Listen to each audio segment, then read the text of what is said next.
I'll just keep going until the train wreck just kind of explodes and burns into a giant fireball of death and stuff.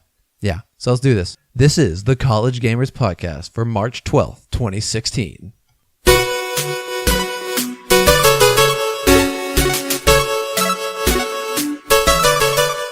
Hello, everyone. Welcome to the College Gamers Podcast. I'm your host, Mike. Taft is out this week because he is sick with the flu. So, yeah, he's sick. He's pretty sick. And, you know, we were going to try like a Skype thing, but he doesn't have a good microphone at his house, so I didn't want to like risk poor audio quality. So, yeah, Taft won't be here this week. Hopefully he'll be back next week. Hopefully he gets better. And, you know, if you hope you don't get the flu for 2 weeks. I've never had it, so I don't know how long it usually lasts. Hopefully not 2 weeks or anything close to that. So, yeah, hope he gets better soon. It was a busy week for me this week. It was midterms here at the good old LSU campus. So it was 4-5 hours of sleep a night, you know, studying for mass communications, computer science. My discrete structures class is currently a blender of happiness. It just kind of destroys all happy moods and thoughts I have, you know, when the days I have that class. But, you know, midterms went pretty well. I'm pretty happy with it. Yeah, I was up pretty late most nights, and by the end of the week, I was running out of steam pretty badly, and just, you know, like kind of not caring about things. But, you know, I finished all my exams on Thursday, which was nice. I had my two hardest ones on Thursday, which was pretty nice because on Friday, nothing. I only had like 2 classes in the morning, and that was it. And that was nice because those 2 classes, yeah, I didn't have to care. I didn't have to care that day because I was done with midterms.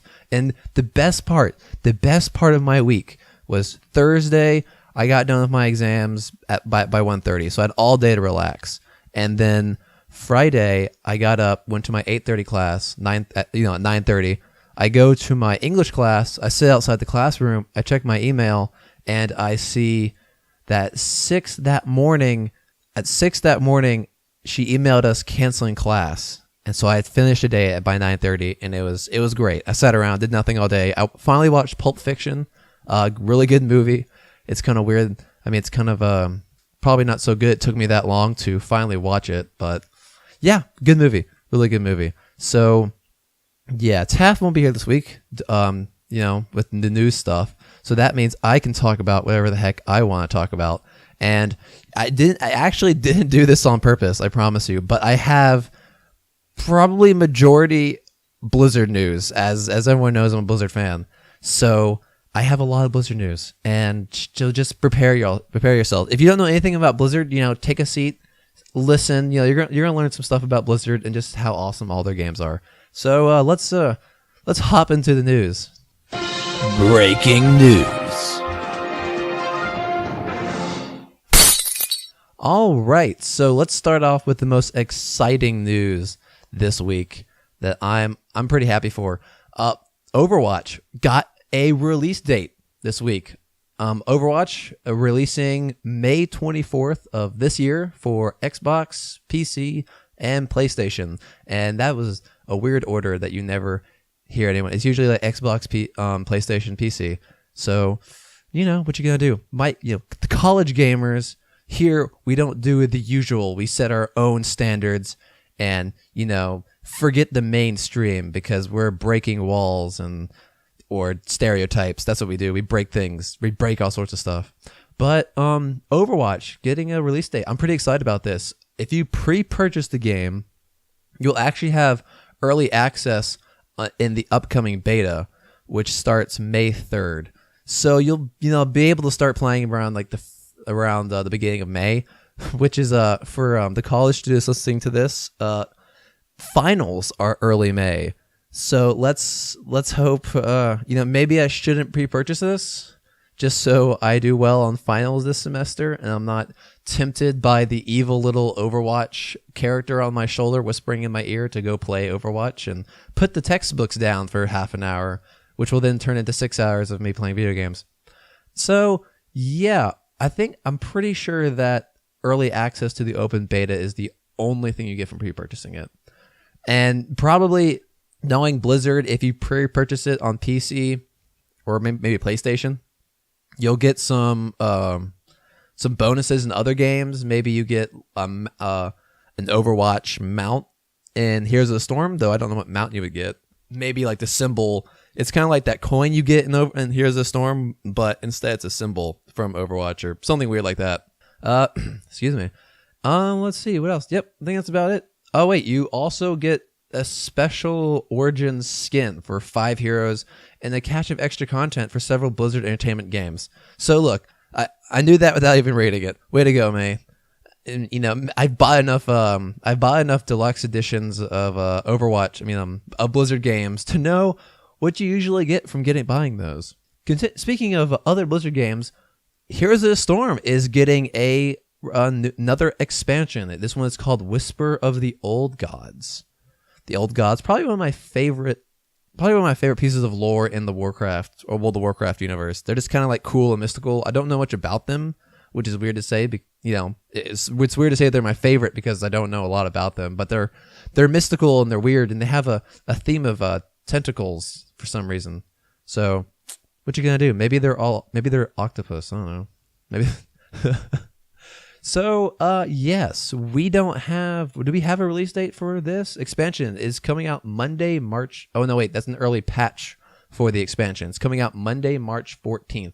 Preparing the game for the upcoming expansion, which is set to release. I believe they said May. Did they say May? No, they didn't. No, they didn't. Mike, you're weird. Stop talking, you fool. You fool. Why do you do a podcast? You fool. Blah humbug. Blah. But yeah. It's going to release, it's going to contain 134 new cards themed around the old gods, a collection of evil eldritch beings who are of incredible power from the Warcraft lore. So yeah, we got this news, by the way, during the opening, confirmation came during the special announcement kicking off the Hearthstone's America's Winters Championship tournaments. Americas. Why does that word always throw me off? I have no idea.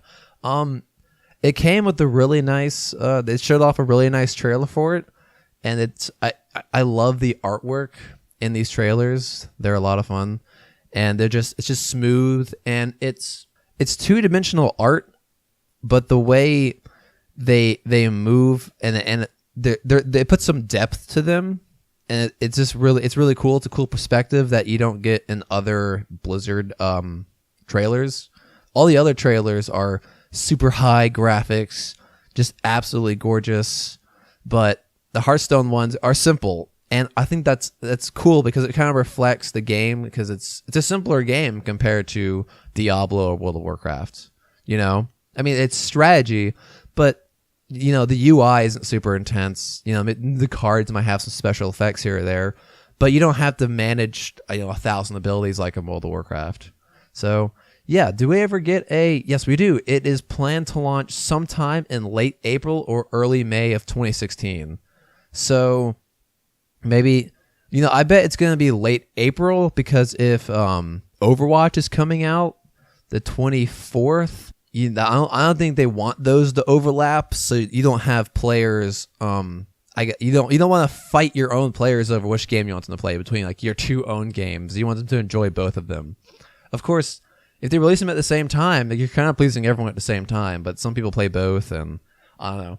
So yeah, I bet it's gonna be late April. That's my bet. So I will bet everyone. Actually, I probably shouldn't bet everyone $1 because if I lose, I might have to pay out a lot of dollars depending on how many people listen to this episode. So, I'm just going to bet, you know what? I don't even know what I'm going to bet. I'll bet you my air guitar, my signed air guitar back there. It's actually signed. I promise you. I'm not lying. So, continuing with our Blizzard theme today, Warcraft 3 is getting a patch almost 14 years after its launch. This is crazy. Apparently, Warcraft 3 is still big in Asian countries, specifically China, I believe.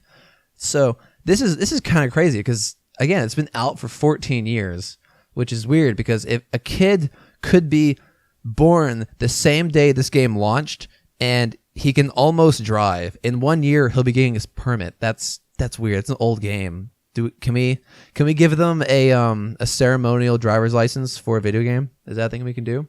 Apparently, it launched back in 2002, and it's a real-time strategy. For those who don't know, it's an older game. It precursed StarCraft, I believe. Maybe not. Actually, no. I think StarCraft came before Warcraft 3. I don't know. I don't know all that. Why do I keep talking about it? The patch will arrive March 15th. And they don't specify too much of what it is. I'm thinking it's probably a lot of compatibility stuff for newer machines. So they can play this older game because, again, it was launched in 2002. And it might be bug fixes, but I can't imagine there's any major bugs they wouldn't have fixed back when the game was more active. And yeah, that's really they didn't really specify too much about what it was about. Though we did get a video from Robert Breidenberger,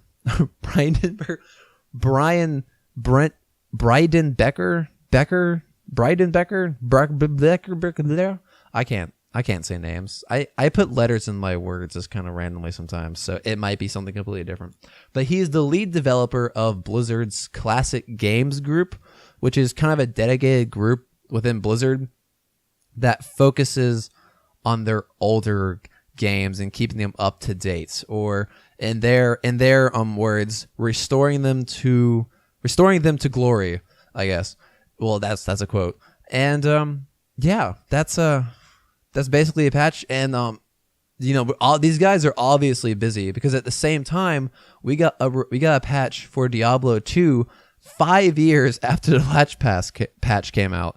So this patch either has a lot of content or it's just they didn't stop working on it for a while. And I'm going to say it's the latter, though. Surprise, giant piece of content that makes the game relevant again.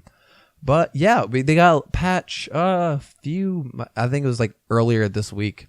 And again, it's just more compatibility stuff for modern operating systems. I'm sure with Windows 10 coming out and maybe newer Mac operating systems, I'm sure there's probably starting to run some compatibility issues.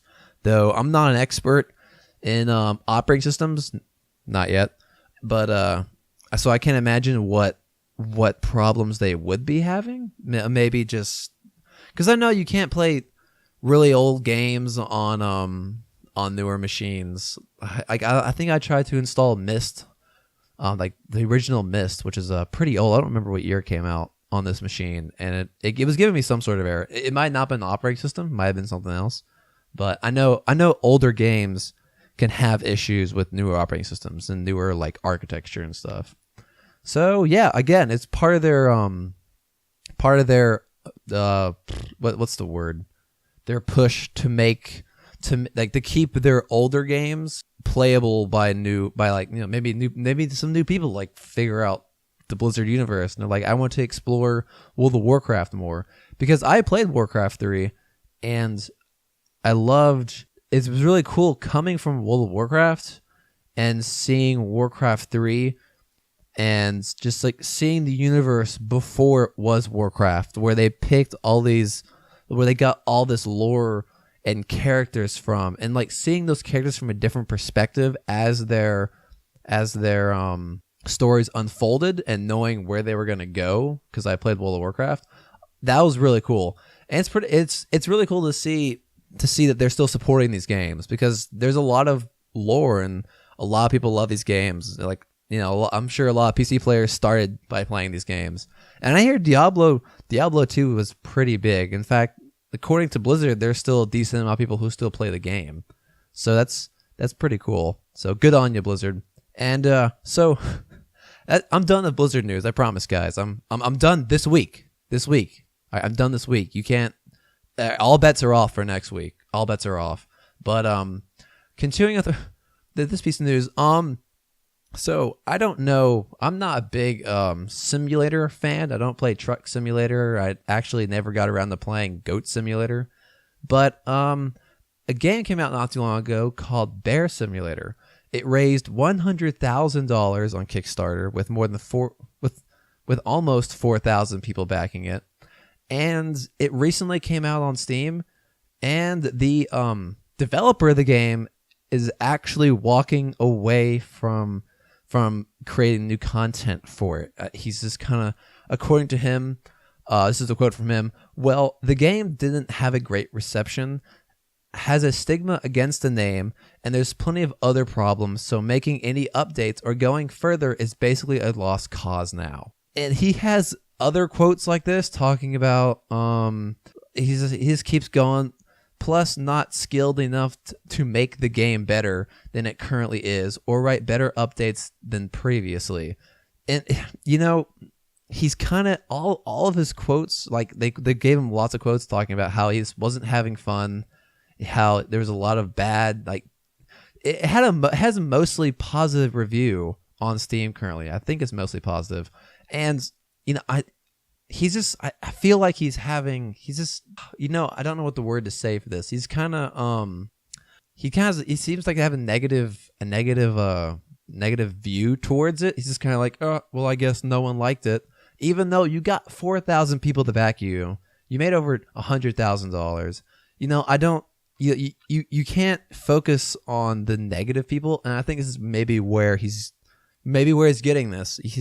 He doesn't like all the negative publicity of the game, even though there isn't a lot of negative publicity. Though PewDiePie did make a video apparently about like refunding the game and giving the finger to the developer. So I guess maybe he took that personally. I don't know. I understand that in game development you put hours and hours, and the game becomes like your love child, and you don't want anyone to ever hate it ever. I have a little bit of experience in that, making some game, I developed a game for Game Jam a while back. So I kind of understand where he's coming from, but at the same time, you're never going to make the perfect game. There isn't going to be someone, you're never going to make a game where everyone is going to like it. You just can't do that. Not everyone likes not everyone likes, not everyone can agree on something they love. A lot of people like Game of Thrones. It's a super popular game, but it's not a game. It's not a game. Well, actually, there are the Telltale games, but that's not the point I'm saying. I'm saying that not everyone can be happy. You can't satisfy everyone, and I think maybe he's focusing too much on that, and he's kind of, I'm kind of reading these like a child. I don't want to hate on him or anything, but he kind of sounds childish, where he's like, well, no one likes this, so what's the point anymore? I'm just gonna walk away because no one likes this. I don't want to bash on him. I understand you put a lot of time into making a game, and it can be disappointing when people don't like it, or it's it doesn't live up to people's expectations that you were hoping it was. So, I don't know. I think maybe rather than walking away, I think the best decision would to keep powering through it.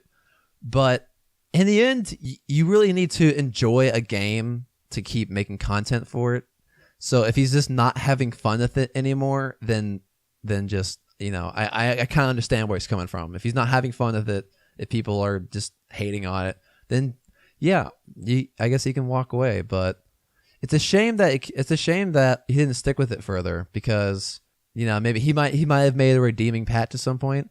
I watched a trailer for it, and it doesn't look that impressive. It's a bear simulator, so the trailer basically consists of him chasing rabbits, eating people's pizzas off tables, and just kind of moseying around as a bear. So it didn't look like anything special. It just, I don't know. Good on him for making the game and going through it, not just taking the $100,000 and walking away. I'm glad that he actually put the game out, because there really isn't any, from what I understand, there really isn't any legal agreements when it comes to like Kickstarter campaigns.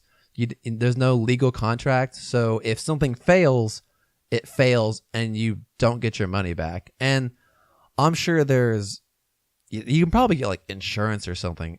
I'm sure someone out there has cooked up a plan where you can like insure you can insure Kickstarter plans, like, oh, if it fails, we'll give you your money back, or blah blah blah. Which has like a, what is it, like a 70-80% success rate. So that's pretty good. I mean, usually when you support something on Kickstarter, you're usually pretty good, from what I understand. But I'm wondering how much, because the graphic isn't that much. So I'm wondering maybe, I just don't know.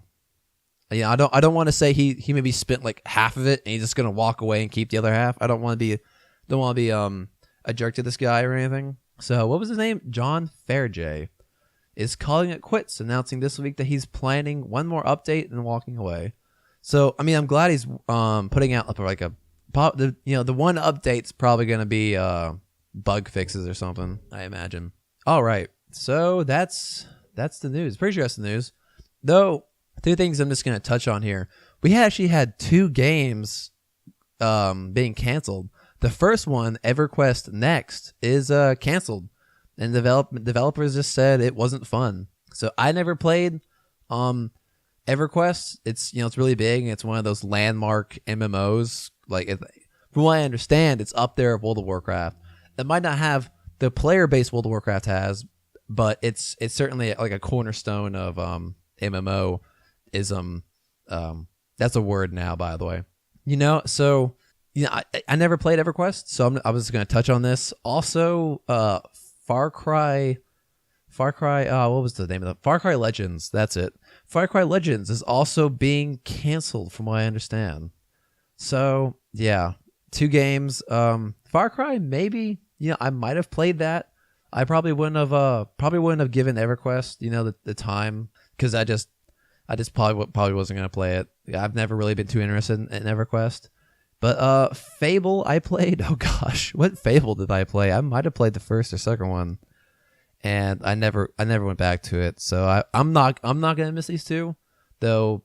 Other people are, and it's a shame that games like this have to close, because I know there's a big following for these type of games. So yeah, sorry to everyone who who's gonna be missing these games. It would stink if like Overwatch got canceled or something. So I can kind of putting myself in your shoes for those of you who miss it. And there's some screenshots and they look gorgeous. So I wonder if maybe someone else picks it up. I don't know. Yeah, you'd probably not, because that's probably illegal stuff. So yeah, that's it for the news.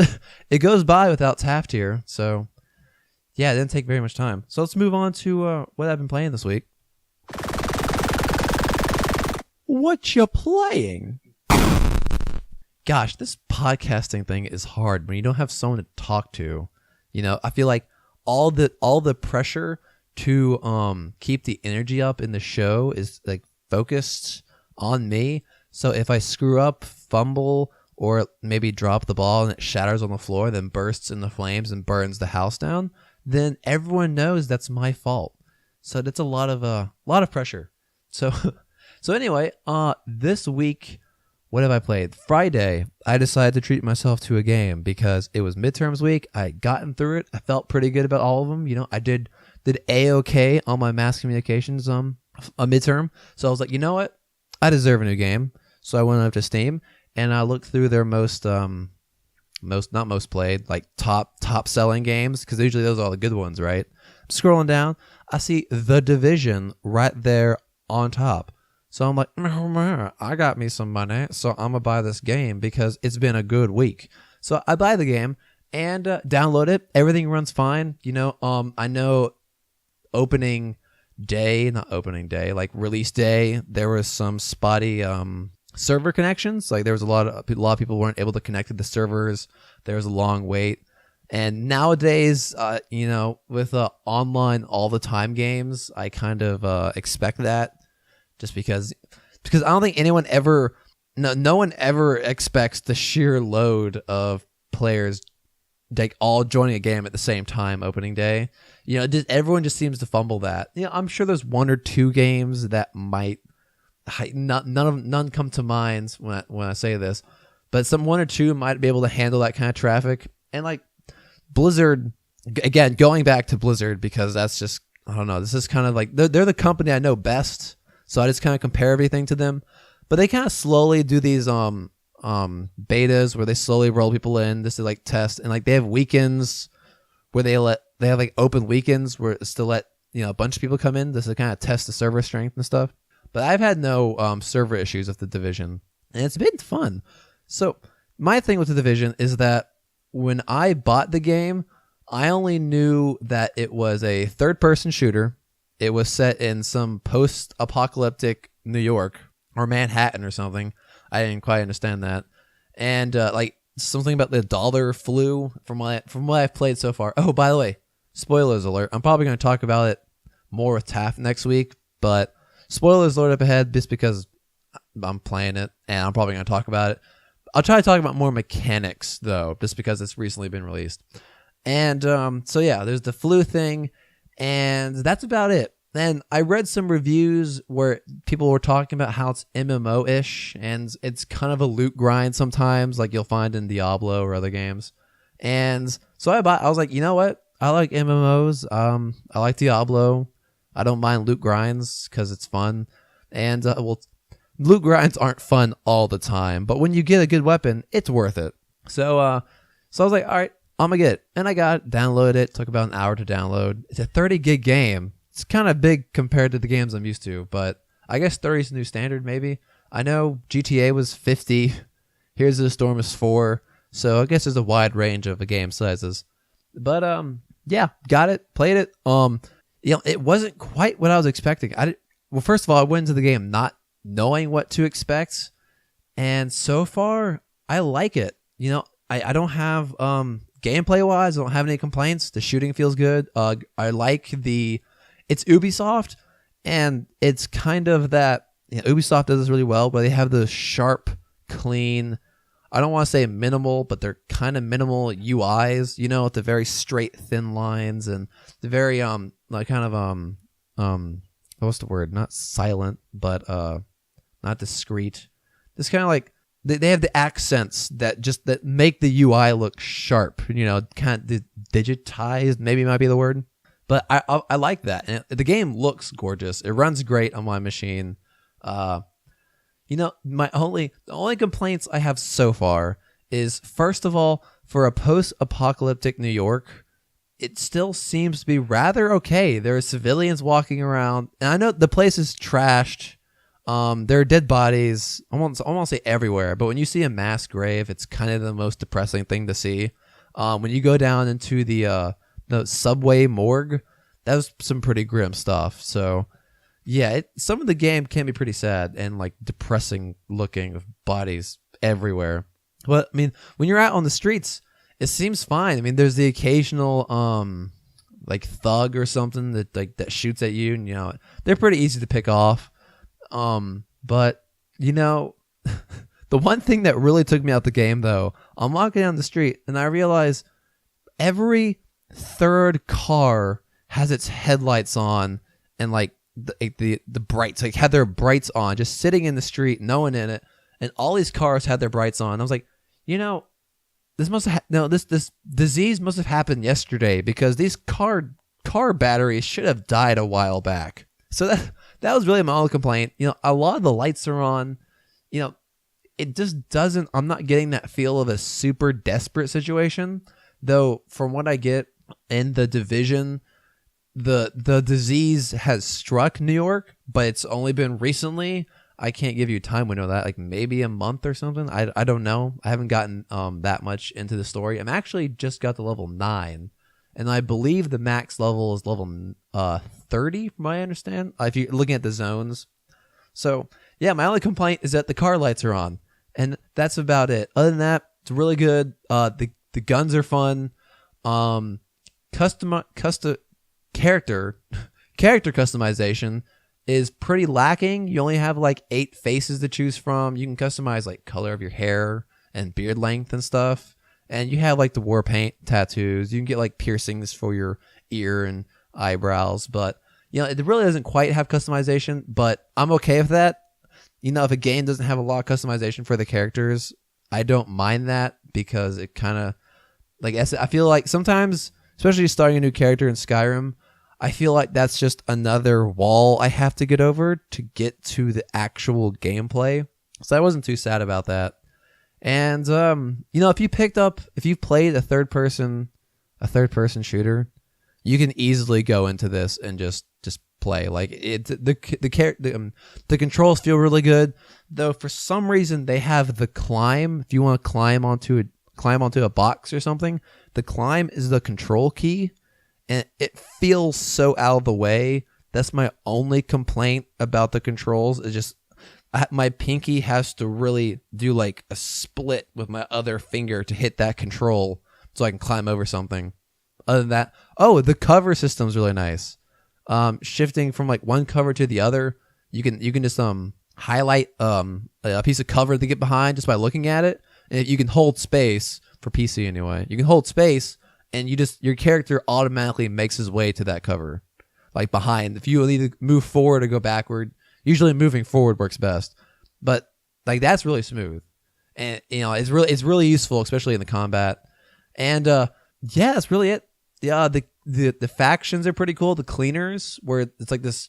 I don't know if they're religious or not. I haven't messed with them too much, but they seem to be this faction that wants to burn everything. It's almost like they worship fire. I mean, they don't. They're not like religious from what I understand, but they're almost like they're like, oh, the fire god will cleanse the lands. Like if they gave them a voice, that's probably what it would be. Yeah, if this was Borderlands, that's what they would do. They would worship fire and want to cleanse the lands with it. Other than that, the game looks absolutely gorgeous. I understand it took place during Christmas, so you have Christmas lights occasionally, but it's not super Christmassy. You don't see like wreaths everywhere, so it doesn't really take that's not an issue or anything. And it's a lot of fun. The loot's really cool. The guns have been fine. Aiming system's really nice. I really don't have a complaint. It's a lot of fun, but again, I've only have maybe 4 hours on it. I don't know how many hours I have. Let me check here. I only have 5 hours. So only 5 hours, but I don't actually have that much time in the game yet. So I'll check back next week when I have Taft on, and talk more about it and see what he's been doing. Because if he's home all day with the flu, he has to be doing something. I'm assuming he's playing video games. So we'll get back to that, and that's really it. Other than some Team Fortress earlier this week, just to play, and I'm sad to report again, no Warglaive this week. So my legendary chase is still going on. One day I'm just gonna find it. I'm gonna be like sitting in the student union somewhere, and I'm gonna find it. And from then on, I'm gonna have to sit in the exact same place to keep that voodoo or something going on when I find one. Because the glaives of Azarneth or whatever, it's Azarneth. Have they're both one hand and off hand, so you gotta get both of them. So that should be fun. And that's it. So yeah, no Warglaive. Still working on that. And yeah, that was it. That's it. Cool. All right. I think it's a show a little short this week, just because Taft wasn't here, so I could talk as fast as I want, and I just talked to myself, and talking to myself for half an hour. It's I feel kind of crazy. I'll be honest. Talking to the microphone. Hello, microphone. You're so nice today. So yeah, eventually I'm just gonna if I keep talking into this microphone by myself, I might just lose it and have a full-blown conversation with myself. So let's end it now before I go completely insane. So you can contact the show, us college gamers, through the email collegegamershow@gmail.com. You can follow me on Twitter at BlueCows with a Z. BLUECOWZ. We have the College Gamers Podcast Facebook page. For those of you who play Facebook, not play Facebook. Why did I say that? I'm in a video game mood or something. But for those of you who use Facebook, I mean, you can also play video games on Facebook. I don't judge you. And so yeah, look us up on there. Also, what else? Do I have anything else I want to tell you? Or am I keeping the rest of it a secret? Oh yes, we have a live stream on Twitch. My Twitch name is the same as my Twitter handle, BLUECOWZ, BlueCows. And I think that's a show.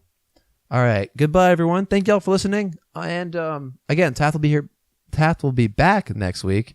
And I'm so sorry for everyone who sat here for 35 minutes and listened to me ramble on about random crap. So for those of you who stuck through this, good for you. Someone should give you a medal because you have some pretty high tolerance. All right. That's a show, and I will catch y'all next time. Later. Blue Cow Radio.